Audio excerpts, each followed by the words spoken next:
দর্শক, ত্রয়োদশ জাতীয় সংসদ নির্বাচনে প্রার্থীদের প্রতীক বরাদ্দের বিষয়ে চট্টগ্রামে কথা বলছেন রিটার্নিং কর্মকর্তা। আমরা সরাসরি চলে যাচ্ছি সেখানে। শেষ করছি এবং একই সঙ্গে প্রতীক ঘোষণা করছি।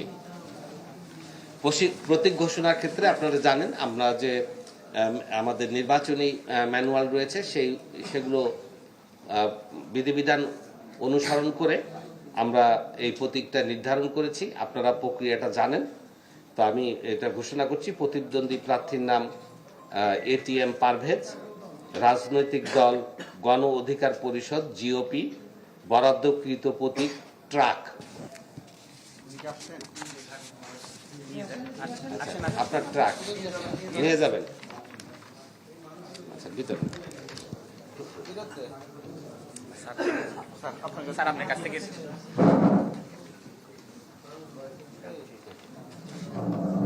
ঠিক আছে, থ্যাংক ইউ। এবারে প্রতিদ্বন্দ্বী প্রার্থীর নাম জাহিদুল আলম, রাজনৈতিক দল স্বতন্ত্র, রাজনৈতিক দল গণসংহতি আন্দোলন, বরাদ্দকৃত প্রতীক মাথাল। আছেন, প্রার্থী রয়েছেন? মাথাল মোহাম্মদ জাহিদুল আলম। আচ্ছা, রিসিভ করে নাও।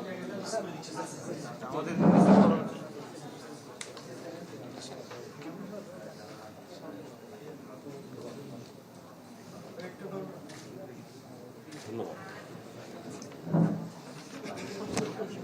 প্রতিদ্বন্দ্বী প্রার্থীর নাম মোহাম্মদ আসলাম চৌধুরী, রাজনৈতিক দল বাংলাদেশ জাতীয়তাবাদী দল, বরাদ্দকৃত প্রতীক ধানের শীষ। কোন প্রার্থী বা প্রার্থীর প্রতিনিধি রয়েছে?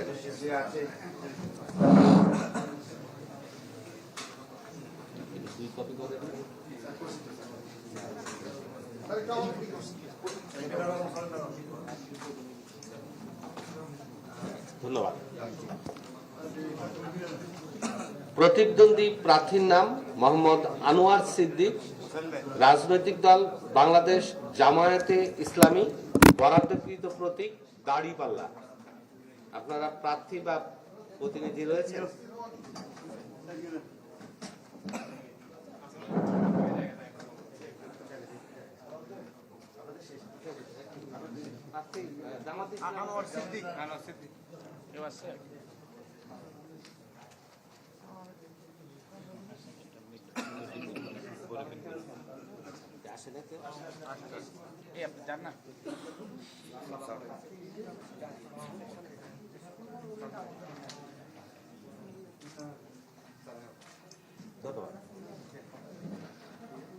প্রতিদ্বন্দ্বী প্রার্থীর নাম মোহাম্মদ জাকারিয়া খালেদ, রাজনৈতিক দল বাংলাদেশ নেজামী ইসলামী পার্টি, বরাদ্দকৃত প্রতীক বই।